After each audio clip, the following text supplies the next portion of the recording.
Recorded. Good to go. All right. Well, hello, welcome back, ladies and gentlemen, to our next job search council. And I have invited Matthew to, if you attended our job search summit back in, when was that, February?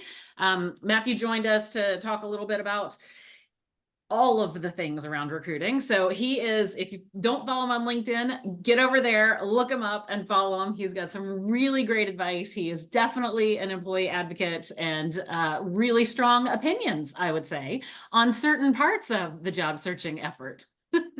Yes, but all in best interests of helping the job seeker. So Absolutely. So I've invited him on today to talk to us a little bit about resumes and LinkedIn. And, you know, I have a gajillion and a half questions, and I'm sure y'all do too, but I think my primary ones are functionally these resumes, right? We have the one that looks really pretty that we made in Canva, but it's maybe not easily read by the automated systems we're putting it into. And then we have customizing the resume for every single application that we're doing. But then how do you manage your LinkedIn? Because you're sure as heck not customizing your LinkedIn every single day. So how do we think about those things? And that's where I'd like to kick it off. But I'm just going to throw it over to you, Matthew, and let you give us some guidance and advice.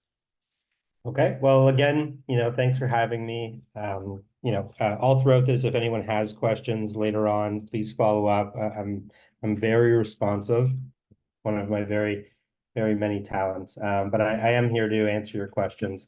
The long story short is your resume and your LinkedIn do go hand in hand. They are very similar but different. Your resume, what you have to consider is that you're in full control of your resume. So you're often tailoring that resume for one particular company. Are there similar companies that you could use that same resume for? Sure.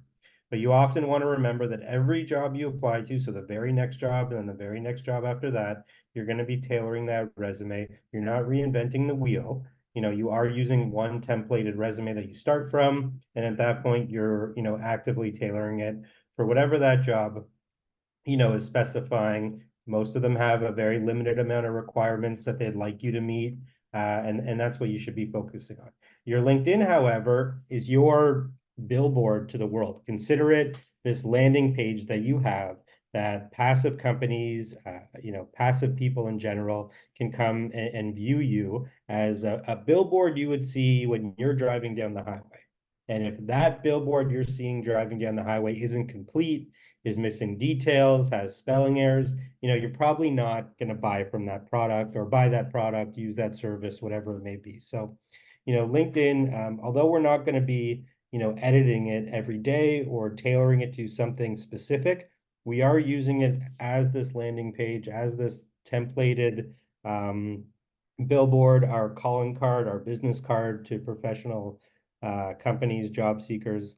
And we're actively using it as our most generic or at least a transferable way of sharing all of the skills we have, as we have significantly more runway on LinkedIn than we would on our resume that we really want to keep to maybe a page or two.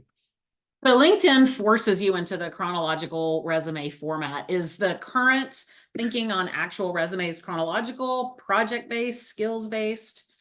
What So I works use a best? specific template. LinkedIn has it down pretty well. You want to start with your contact information, go into some version of a personal summary. Most people sort of confuse the personal summary for a short biography. Really, you want to tailor that to the next job you're applying to. So that would, be years of experience, the few skills you have, maybe a career achievement. I then try to push people towards having a skills section next, or core competencies. And that's because you're trying to elevate these things as far up the resume as possible.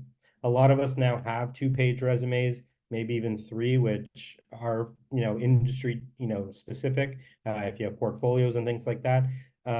If you don't catch the reader's attention at the beginning of page 1, you're not going to do any good with all of your key information on page 2. So I always tell people to elevate skills and often put that up, far above, what would be, education and things like that, because it's almost like a what have you done for me lately? And that becomes, even more important than with your work history, which would follow. and we can get into some of the key ingredients of that as well. Yeah, I think it'd be awesome. My other big question is a lot of us are 20 plus years of experience. Does it hurt us to say that in our little bio about you? Because it now sounds like we're too expensive and overqualified. So I would say that there's no such thing as being overqualified. Preach. Overqualified doesn't exist. There are Yay. companies that don't understand how to get the return on investment on people, and that's a whole other conversation. But I would say that to prevent any type of, you know, from going too far, because once you get past 20 years, what you had done at that point is likely, unless it's educationally specific, is likely not very relevant to what you're applying to next. So I would cut things off at about 20 years. So whether you do have 20 years or 30 years of experience, I would say 25 plus is where you want to, or 20 plus is where you want to end it. So you really shouldn't have a work history before 2005 at this point. Now, maybe you were in like an extensive career for 20 years that does date back to the 90s, and then kind of use your judgment there. But the important part is to show career progression. So there's a lot of people that do have a lot of experience or 20, 30 years of experience, and they're trying to, prevent any questions of bias. So they'll put their earliest job was like the director of operation. Well, everybody knows that wasn't your first job. So now we have to like start guessing about when it all started. And once you start adding that type of like guessing negativity into your resume, kind of derails the process. And then on the opposite side of things, if we're entry level and attempting to get a role, do we put things that aren't relevant just to show we've worked before? Or what's the thought process I there? would say to keep things as relevant as possible. So if entry level is rather relative as well. Another misconception, in my opinion, would be that entry level means minimal experience. It doesn't mean no experience because nobody has no experience. Everybody has some type of quality about them, whether it is their work history or character, whatever it may be, that makes them either potential for that position or in somewhat qualified to do it. So I would say that there are a lot of things are transferable. It is very important for people to go back and study and do some homework to figure out what could be transferable.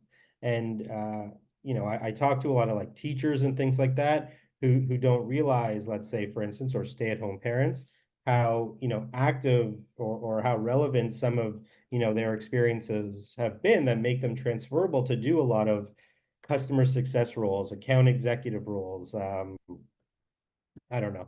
There's a lot of roles that would Yeah. fit the mold where your transferable skills, if you're trying to enter into new industry, do play a huge part. So, make sure you know what you're adding and eliminating because yes, there is an addition by subtraction that can help, but there's also an addition by addition that can very much help you. And so now to the resumes that we're submitting, is it PDF? Is it Word? Does it need to be on pink paper and sprayed like Elle Woods? Yeah, we're all looking for the pink squirrel resume these days, but I would say that PDF is king. So PDF is something that is going to be universally accepted. There are conflicting opinions out there. I know when people send me a Word doc to my MacBook that it doesn't always compute well, and that once you start trying to figure out where things align when you're trying to do that is just I would say start with PDF or share both if the option is there. Your Microsoft Word document as well can be manipulated. Not that people are doing that, but it is possible, and you probably want to prevent that from happening. All right. So you mentioned that you have a template or a format that you prefer for resumes. So can you talk us through that or show us an example? Yeah, well, boring is better. And you had sort of mentioned this jokingly when you kick things off. Unless you are in design thinking, design work at all, boring is always going to be better because, and we've all heard this, people are spending 30 to 40 seconds on your resume, and if they Mm. are distracted by the pretty lights and colors, it really takes away from the experience, the success stories, the key accomplishments, and things like that. So I'm very much for the personal summary, skills, work experience, and then your education. Now, people have, certifications that could go along with education, and that's fine, or volunteer work. You can fit as much as you want onto 2 pages. I would really recommend trying not to get past 2 pages. It's not that I don't think you should eliminate things on purpose. It's that, like I had already mentioned, if you're not getting the read, so if you're not hooking the reader on page 1, it doesn't matter what's on page 3. It will, they just won't get there. So that's why we're trying to keep things as concise as possible while being as informative as possible. And use So bullet in the points. olden days, we would put our Bookending. address on our resumes, but now if we're applying for remote positions, is it actually a bad thing to put your physical address on there? So I would not I would recommend putting your actual full address. Nobody needs to Zillow your house and see how much it's worth. Okay. But we do have to have an understanding of where you live. And that is because not every company, and this is another misconception with remote work, you can't just work anywhere. You have to be in a tax compliant state or province, in Canada or wherever in the world. If the company you're applying to or the company you work for now doesn't have tax, compliances there, you can't be there. So if you are actively remote right now and you're just like, I'm going to go work in Thailand, like you're breaking laws and your company's breaking laws too. Fascinating. Okay, so on the LinkedIn front, go back to the about me section, and what should really be there? Is that the same thing as the objectives part of my resume, or is it truly a storytelling moment? So you've got a lot of runway here where your resume is very limiting, right? So your resume, you've got a few sentences to kick off your resume where, I've mentioned you want to be specific to your years of experience in relation to the job you're applying to, a couple of skills, one career accomplishment that makes you unique. Your about section is essentially an opportunity for you to share everything about you. And it does not have to be just professional. It could be about your character, about your culture, about some of your hobbies. You want, and there's other parts of LinkedIn that we can get into that help with this as well.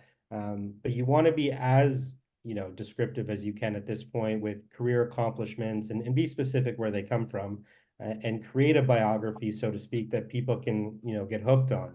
Your LinkedIn, so your resume, we're spending 30, 40 seconds on, that's all we're giving you. But when I actively or passively go to your LinkedIn page, I'm trying to learn more about you. Like I've made the decision as a recruiter or a hiring manager that I'm like trying to get to know you better. So I need as much information about you on LinkedIn as I can get, as opposed to your resume where I just need the details that make you qualified to do the job. Mhm. So now that I know you're stalking me on LinkedIn, I've applied for your job and you're looking at all the things, what does it like? How do I need to curate the content that I'm creating on LinkedIn? Is this something that I need to be putting more thought into, trying to stay quiet, trying to become a thought leader? So, well, we can get into whether or not you want to be actively sharing content regularly. I do believe there's a huge benefit to that. I think there's more of a benefit to be someone that comments on other people's posts. There's this sort of unwritten rule that's been created recently that if you were to, let's say, comment on my post, for instance, 4 or 5 days in a row, intelligently and adding to the conversation, I will now like subliminally remember you for a very long time. And at that point, if you're someone that I can see being a fit in a job or you shared very insightful information, I will, remember to go back to you. Your posts, on the other hand, can create your own conversations. And if you are trying to be a leader in your industry or bring awareness to things, I do encourage that as well. You have to have thick skin to do that because not everyone's going to agree with you. But I do encourage it, and I think it will help people fast track a lot of their job search. When Mhm. it comes to LinkedIn in general, LinkedIn is one of the most SEO friendly websites. So if someone is doing a Google search, a keyword search, or looking for people maybe with your job title, LinkedIn will be one of the first links that pops up in any Google search. Mhm. So the more keywords you're using, the more effective you're using them, or the more content you're creating using those keywords, the more likely you'll pop up in any filtered search. Awesome. Okay, so there's a question in the chat about projects. So posting projects online and creating LinkedIn content as though it's a project. And so if you want to send people from your resume to your project portfolio, does this mean you have to spin up your own website, or can you post on LinkedIn and like use that as your portfolio?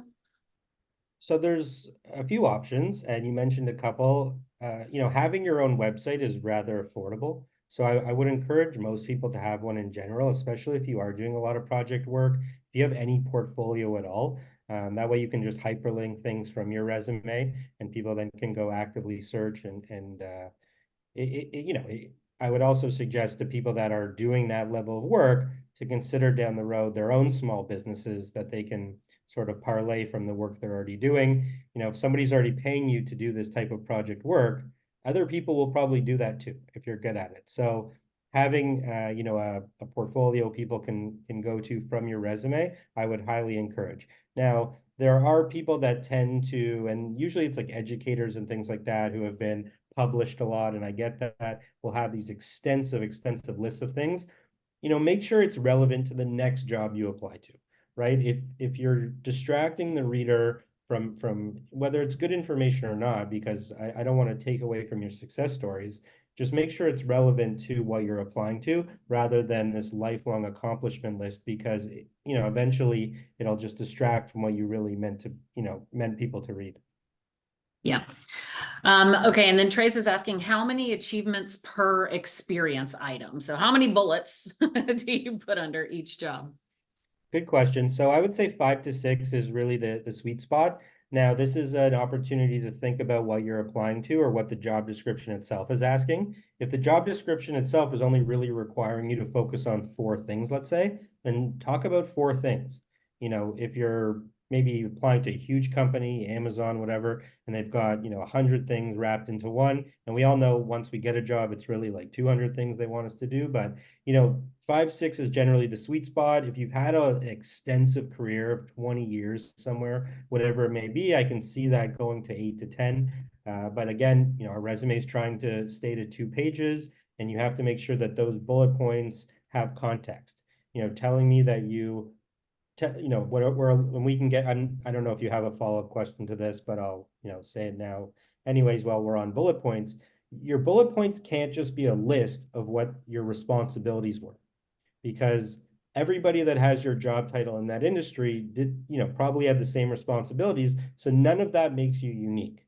It's, what did you accomplish, in that responsibility, and how did the company benefit from it? So it's the responsibility, the context, and then some type of quantifiable metric, a number that speaks to why you were successful in your job. Okay. More numbers, the better. And Okay. percentages too. Percentages, very important. Okay. Specifically around each project or each increased revenue by this, ran a conference for this many people, that these just numbers. Right. Well, there's certain things that I would focus on too in a percentage base rather than in a number base. So you can, like, a lot of people will say, I increased revenue by 10 million. Well, if the company, did 20 million the year before, you actually didn't do anything. The company's losing money, based on the work you've done. So you actually need to say, I increased revenue by 10 million, which was a 20% increase from the year before. Got it. Because not all companies are created equal when it comes to, let's say, revenue, but they are created equal when it comes to trying to increase revenue by, let's say, 20%. So you might be at Google and you can do 10 million in revenue. That's pennies to them. They don't probably think of you as very much, but if you did a 20% increase year over year at Google, you're probably one of their top performers. Mm-hmm. And what if the work that you're doing isn't metric driven? So the question is, if I'm a graphic designer, then I don't really have metrics to give.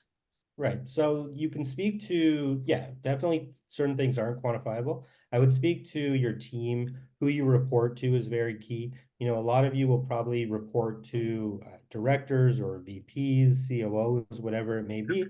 And often that will show, a very particular, character, point about you, that you were trusted with information, that they relied on you, that you were often maybe, like, let's say you spend a lot of time with a director or a VP, and a lot of your bullet points were in connection to them.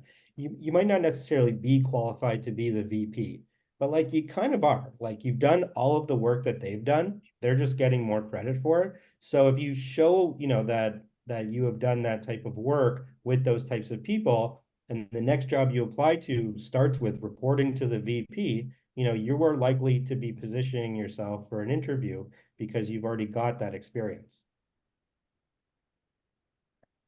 Awesome. Let's see. So a question is so many opinions on whether to get in touch with the hiring manager or not after or before applying. So do we go stalk the hiring manager if we know who they are? The answer is yes. I would be, respectful of, how often, no one wants you to be annoying. And that's, subjective and relative. But these days, it's very hard to get a job if you're just spraying and praying your resume.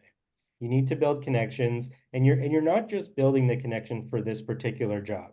This could be a job 5 jobs from now, or a connection that leads to a job 5 jobs from now. For some of us that might be younger or middle-aged, whatever it may be.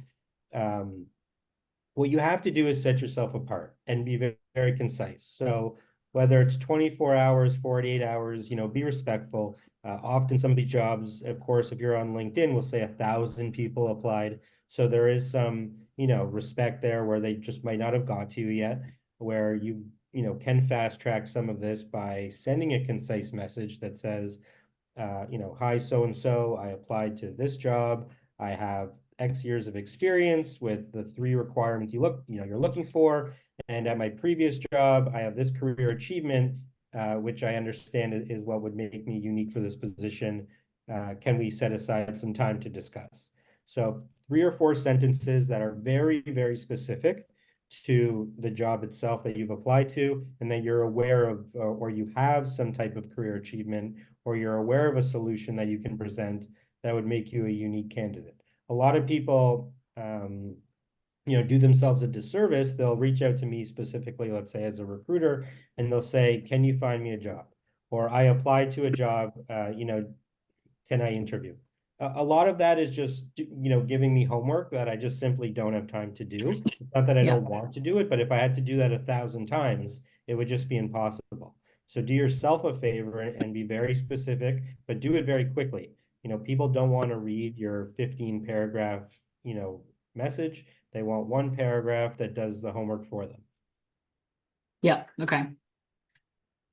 Well, listen, literally never heard back from a hiring manager. So if you've sent them messages and you don't hear back, is it because they've gotten 900,000 of those and they're just ignoring you? Or is it a sign that they're a terrible person and are just ghosting you? It's all of the above, because I think everybody deserves a response if you are sending well-crafted messages. So I have this conversation with a lot of people that I coach in this process, and often their messages are just not concise. It doesn't address the job itself, like so the actual job title. You aren't sharing the couple of skills that they're specifically looking for. You're not sharing a career achievement that would make you unique. All you've done is sent, in most cases, not everyone, that you're this generic candidate, and if they get 50 of those, it's just too time consuming to respond to the people that are like I just mentioned, giving them homework. You Yeah. want to remove, with your resume specifically and your messaging, you want there to be no homework for this person. You essentially want to do their job from them. Like the real purpose of a resume is to have no questions be asked of you. Like, yes, you will be brought into an interview and people will, maybe try to validate or at least, try to figure out a little bit more about what you've accomplished. But your resume, if written correctly, will answer all the questions they need asked. And then whether or not you can do the job is another question. But they want to know that you can at least replicate, what you say you've done. Mhm. How important is the actual headshot of you on LinkedIn? Like if you just took a selfie with the camera, is that good enough, or do you have to actually have a professional headshot there? Well, it just needs to be something that I would say is relatively up to date. I would say it has to be something that is clear and at least somewhat professional. Like I know there is an opportunity to share family photos, beach photos, whatever it may be, and all that is fine. It's really not something that should be even considered in your job search. So I wouldn't put too much into it, but a bad photo is better than is almost better than no photo, because it Okay. shows that you're really not, doing, doing enough here. So try your best. There are people, I don't know if anyone's on this call that professionally does headshots, so I'm not going to say don't go and pay for one. But these days with our phones, or partners or whatever, you should be able to take a quick picture. That's good enough. We've had a lot of conversations in our Slack channel about the amount of homework that's being given during the interview process. We even had one the other day that we were joking about based on what she said she was having to do. We were like, well, instead of going into the portal and submitting that work, you should go into the portal and submit an SOW because it was a full-on strategy that they were requesting. So what are your So thoughts on homework? So in the US, it's a new law. If you believe that the company can reuse it for their purposes, they have to compensate you.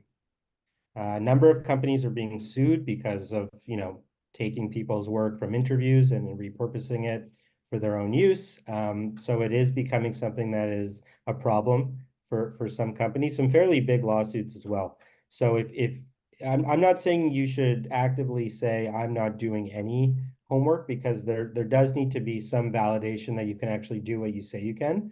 But if you are doing like a full project that you believe, like let's say it's a marketing campaign, and you believe that this might be on TV in a week from now, because you've done so well there, and you don't get the job, that they are supposed to compensate you for that. What that compensation is between the two of you. I don't know what the standard is for different things. But in my opinion, I wouldn't do too much until you get some clarity on where you are in the process. At least know what the salary, like, know it, you should be very, very far along in this process before you're giving away all of your trade secrets. Is it okay for you to respond with, I will tell you how I would approach this problem, but I'm not going to give you the full solution during the interview process? Or is that like snippy? Yeah, no, I would very much suggest doing it like that, and just talk about how, once I have a better understanding of the resources you'll provide me, the team I'll be working with, who I report to, I would have a better idea of how I can, present this project. Right now, it's very hard for me to present it without knowing what will be available to me, because right now I'm just talking about hypotheticals. Mhm. That's great. Any other questions from the group here? Because I just keep asking questions all day. Happy to answer them. Go Yeah, ahead, David. Matt, just a quick question. So my first role was 18 years long. Yeah. That was quite a few years ago, but it's impossible for me to cut somewhere in that 20-year point. I either have to start at the beginning of it or I have to cut it out completely. Is there any flexibility around not putting the years for that, or am I just kind of stuck in that? So, I don't know how much you want to answer on this call. When did that 18-year career, what was like the last time you were working there? 2011. Right. So I would say that you probably don't need to put too much, and unless you were progressing year over year, or there is you believe that this will show the type of employee you are, that you were promoted 5 times, let's say, in an Yeah. 18-year period, or it leads to, telling the story better, that you were then from the 2011 role to 2013 or 14, how that, sort of made sense. Then, I would say that it would be better to give more information than less. But also before 2011, especially if you've maybe had a few roles since then, or even one long one, most of it's not going to be, too relevant. And I'm just saying, generally speaking, unless you've got a lot of career highlights that are still, industry, relevant to today, which Okay. may or may not be after 14 years. I would, say less might be more, but also make sure that you are still, very clear on how you got to where you are today. Yeah, thank you. Any other questions?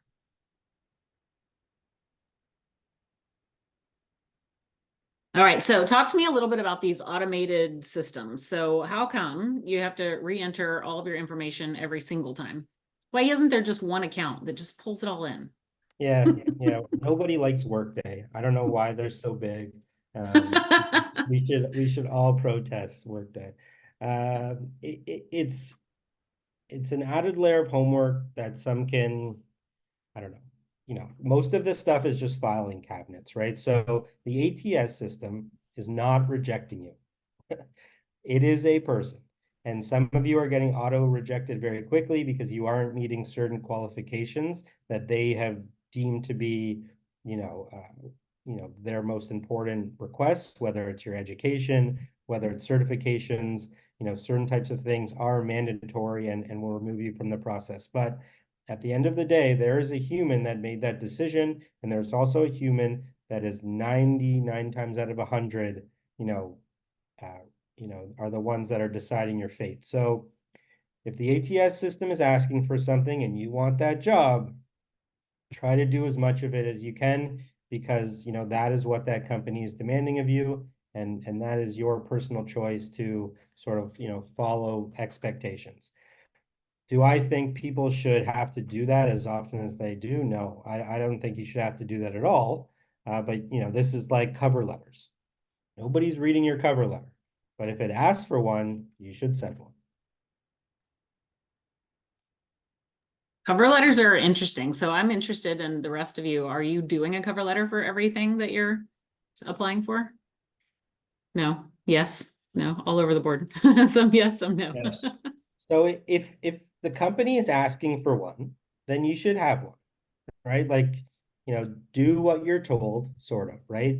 I would say that it can be very effective if you are looking at getting into another industry, if transferable skills are going to be your entry, because then you have a lot of runway there to explain why you are a unique candidate. You could also do that in your personal summary on your resume.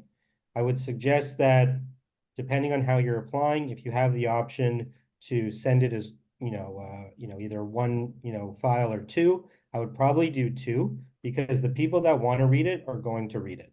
And the people that don't want to read it, it will just distract them from your resume. So if you are very concerned that, or if you're under the impression that they're not going to read it, which I don't want to, waste anyone's time. They're probably not. You should keep them as two different files. That way your resume does not lose, what you, really are meant to be sharing. Okay. Stephanie, you raise your hand. Yes, I have a question about third-party recruiters. Mhm. It seems that we're, at least myself and others, getting a lot of third-party recruiters. The question for Matthew is, how do we handle that? Because it seems like some either are phishing but won't give you enough information. Like, how do you know what ones to engage with and what to just kind of ignore? The ones that aren't phishing are the ones you should engage with. I have a pretty hard, so I'm a third-party recruiter, and since 2011, when we started, there is a salary in every job description on our website. Like, there are certain expectations you should have as a job seeker in 2024, or certain questions should be answered before you are expected to give as much information as they need from you. So the short answer is not everyone's going to be, great at this. Not every third party does have every answer that you want as early as you want them. But there are certain things that are cues, and generally speaking, you should go with your gut. If it doesn't feel good, it's probably not good. Okay, so if they're asking for your resume but will give you very little information, pass. Use your judgment. Sometime, at that point, it depends on the, which company you're dealing with. If it's let's say it's a big third-party agency like a Randstad, a Deco, whatever it may be, their jobs are legit, right? So you might not be working with the most professional recruiter from that company because they've got thousands of them, but the job is likely legit. So I wouldn't say to necessarily walk away from everyone just because they don't maybe meet the experience that's, let's say, someone like I would have. But if you have questions, ask them. And if they're not giving you answers, just say, as soon as you get back to me with these answers, I'm happy to continue in this process.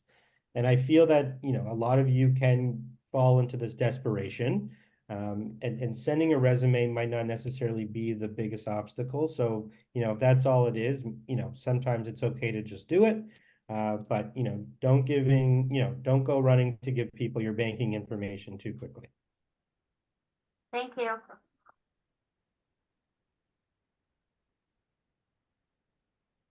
All right, from a resume formatting perspective, I'm interested in things like this. So when you've got these columns and you put kind of interesting expertise on one side and then your history on the other side, is that okay? Can people does that work in the systems to send that? Or you mentioned before, keep it boring. So should we not try to design it nicely?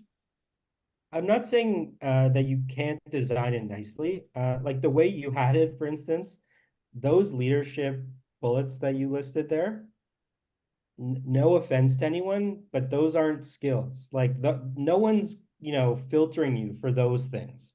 Those are, filler bullets. Those are fluffy things that That you sure hope anyone, everyone you hire has? right, writing that you're hardworking is great. I am going to safely assume that you are, without meeting you. So, you're at this point, the boring is better is to not distract people. Most of us are reading, like, let's say left to right and things like that. And if we have to play Where's Waldo, for certain things, we're just taking away from, again, what the reader has time for. And, we really don't want to, lose, focus here. Some people will put a list of, let's say 20 skills. Well, the job probably only requires like 5. Or they'll put a lot of organizational skills or, soft skills when it's a tech role. So they're probably looking for your tech skills. And to be honest, your tech skills, no matter what you're applying for these days, are likely far more attractive than any organizational skill you have or soft skill. So being like organized or a leader, a hard worker, etc. Those are all great things to be, and you should be them and talk about them when you interview. But it'd be far more impactful for you to put even the most minuscule tech skill like Microsoft Word or Slack or social media skills or Java, whatever it may be. And especially if the job description is asking you to do those things, then that's the type of skill list you want. Are we adding AI prompt engineer onto all of our resumes? Is that a We're all going to be ChatGPT experts eventually, so now's the time. I would say that prompting will be a career. So if you're thinking about what do I want to do in 10 years from now, that'll be a popular one. But I would say that this goes back to what the job description is asking you for. So if there are 5 or 6 really important requirements, or they're telling you what your day-to-day responsibilities will be, that's what your resume should be focused on. It's great that you have transferable skills, only if the reader understands how they, can be translated. So either you have to do a very good job of painting that picture for them, which in most cases will not get done well until an interview.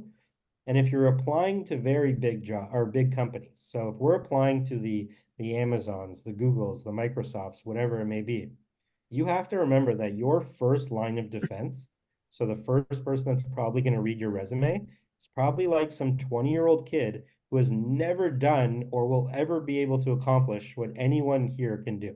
None of them will be, certain levels of tech savvy. None of them will have 20-year backgrounds in marketing or operations, whatever it may be. So they are specifically keyword searching.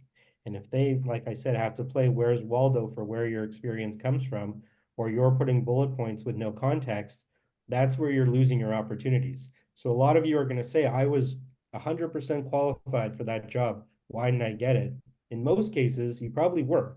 You just didn't really, dumb it down. I say to a lot of people these days, like a 5th grader has to be able to understand your resume. Like if you have a 10-year-old child at home and they can't understand it, that 20-year-old recruiter, not putting putting anyone down, but they're not going to get it either. So you got to simplify things. That's where the boring is better comes from. Well, and so to that question so you said yes to having a skills section or put the skills within what you've done? So the skills section, yes, I think it should fall right below your personal summary and above your work experience. I always tell people to elevate their accomplishments, elevate your skills. especially if you believe it's going to be something that's keyword search, like filtered out. Control F, does this person have this, experience? Make sure that's far up, in your resume. This goes back to, if the reader can't find it on page 1, they're not going to look on page 2 for it.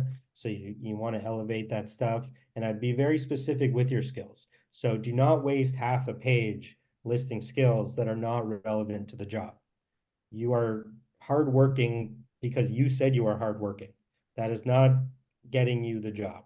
So Yeah. don't waste space on those types of skills. You want to include your tech skills, and if you have soft skills or certification style skills like project manager, agile management, agile methodologies, continuous improvement. These are the types of things you're probably seeing a lot in job descriptions. Those are the soft skills you should have, especially if you actually have them. So if you're, big on continuous improvement, you're big on project management, or you actually hold your PMP, or you have agile methodologies in your experience, those are the types of things now that will stand out far more than leader or, talent management Yeah. or whatever. Is there an advantage to being an early applicant on those LinkedIn posts? There can be. It's interesting to see how fast some of these jobs get filled and why some of them are drawn out for months and months. Most of it is challenging, especially the LinkedIn stuff where it's like thousands of applicants. Obviously, there's not thousands of people, within a driving radius of that company, let alone, qualified to do the job. So, you can use your, some of your own judgment to know that even if there's 1,000 people applying, the 1,001th person can still get the job. Like, do not self-eliminate yourself from any process. You have no idea what's going on in the background. Do not look at a job description or the number of people that have applied and say, nah, that's too many. I have no chance. Like, you have just as much chance as the person that applied first. Okay. Lot of questions. We had this conversation in Slack too about jobs coming down and being reposted. Same job, they're playing with the salary range, or is it even a real job at all? Is the company just trying to get you to go to their website? So what's the deal with seeing the same one come back? There's obviously some reasons for that. It's definitely not a good thing. There are, you can give some companies the benefit of the doubt. They hired someone and it didn't work out. They hired someone and that person left. They hired someone and they promoted that person. Like, there are a lot of good reasons why a job would have to be, filled again. They could be expanding and they hired one person to do a job and now they need another person in the same role. Maybe their budget's increased and now they can, pay a little more, or their budget's decreased and now they have to pay a little less. There are very reasonable explanations for why some of this happens. Most of them probably are unlikely, unfortunately. So I would say that, there, when it looks, very repetitive, or you've seen that 3 times this year, it's probably, the company's probably not doing something right. So I would say that it doesn't have to be a company you totally eliminate yourself from, but, have low expectations. Should you resubmit if you see the job got reposted, or are you already in their system? Oh, you should resubmit, because at that point, hopefully you've maybe made changes to your resume, you've updated. There's lots of reasons to resubmit. There's lots of reasons to apply to a job twice. So you may have applied to a job a week ago. Now you've heard, let's say, me on this call and you learned something. Apply again. I don't know. There's no reason not to. I would say that if you have applied to a job and it was crickets or whatever, or you haven't updated your resume, at that point, you've hopefully made more connections at the company online that you can go maybe more direct to. That's generally going to be my best advice. But again, don't self-eliminate until they tell you you are not a candidate. You are still an active candidate. Awesome. And should you reach out to, even if it's not the hiring manager, should you be networking on LinkedIn to try to find other people at that company to do informational conversations with? Yeah, so I have I guess like it's like a 20-80 rule. Let's say to 20% or to 80% of the jobs you're applying to, or let's just say for, I'll make it simpler. For every job you apply to, you should probably connect with 3 or 4 people at that company. It could be the hiring manager, it could be something or someone in talent acquisition or HR, and it could be someone that you potentially believe you might be reporting to. So if you're going to be an operations manager and there's a director of operations, that person likely does have some voice in the hiring process. Ultimately, you're probably going to meet that person in an interview, so it's a nice connection. I also Mhm. tell people that you should just generally be connecting with these people because it could lead to future opportunities. You might have a general interest in what they do. And also, a lot of these people just have the same similar career paths that you have. And at that point, that connection could just teach you a lot. So if Mhm. so-and-so has had this job and you've had that job and now they're at that job and you want that job, you can learn a lot about how they got there so that you can replicate that. Okay. Ella. Hi. Hi. Right. I have a very specific question actually. I'm just curious if it was a good move or a lame move. So there was this job posted. I'm very casual applicant, I'll be honest. But so I really like that job. I applied through the official website and everything. I messaged recruiter and I wanted to connect with her and I customized my message how my experience is valuable and actually great fit for the role, blah blah blah. Never heard back from her. But then I started digging a little bit more about the company. So what I've noticed that on Glassdoor, their company posted the job, but it linked to the same to the company that has exact same name, but it's a different company from different industry, and that company has incredibly low rating with like horrible reviews. But I see that it's not the same company, so the recruiter who posted it, they linked it to the wrong company apparently, because I've never posted on Glassdoor. So Okay. I reached out to their I think she's head of culture, HR, something a little bit higher than just a recruiter. So I Yeah. reached out to her.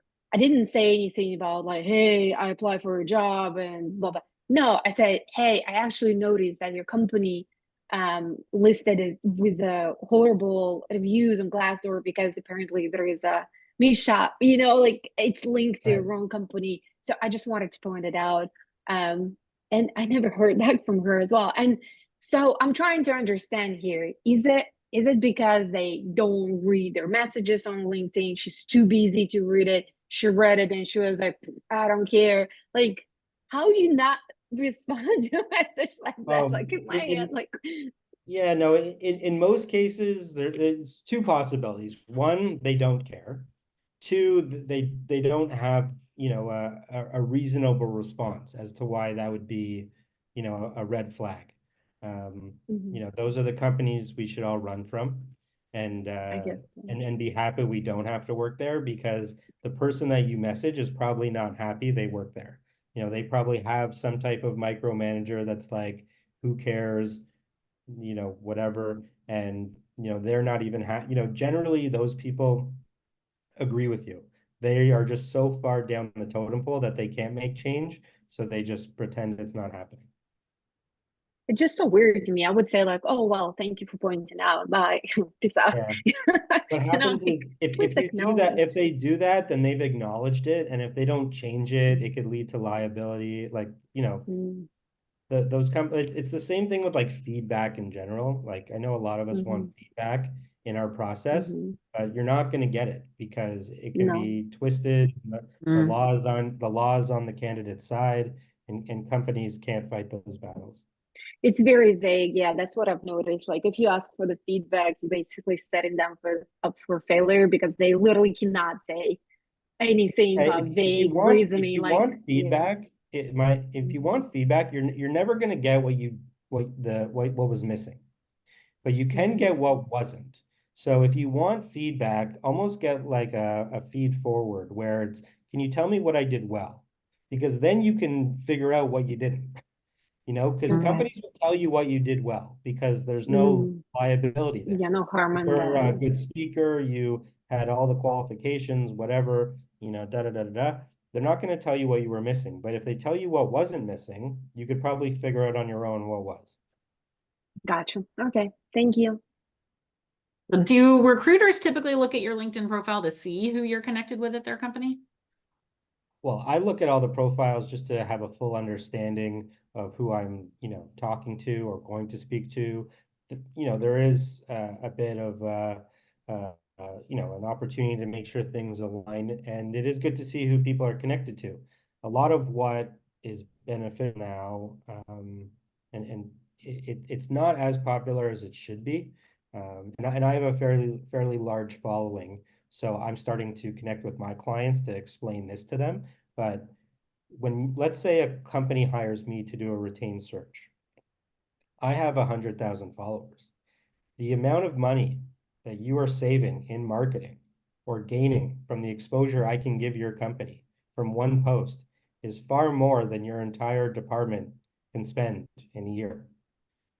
So, like you had mentioned about creating content earlier on, more companies are going to be actively encouraging their employees to participate in that stuff because it's free advertisement. And especially if a post goes viral, I have posts that have millions of views. Like it would cost companies a fortune to be able to do that. So that's where, as a employee of a company or someone building their own brand, you can have this added layer of, sort of attractiveness if you're also able to, not just say I can do this for you, but I'm also very good at, delivering this as well. Feel like there must be a fine line though in that one, and talking about the company, like if any of you have seen the girl who works at Chick-fil-A that has gone viral recently. She's had millions and millions and millions of TikTok views about her eating Chick-fil-A for lunch, her employee food, and Chick-fil-A corporate PR said, stop it. You can't do that. So now Shake Shack's paying her to do it because people love her.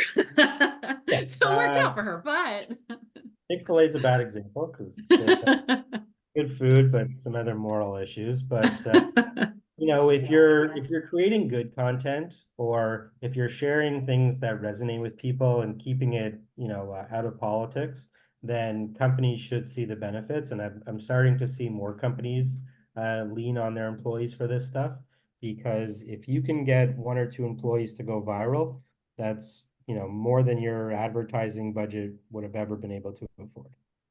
That's awesome.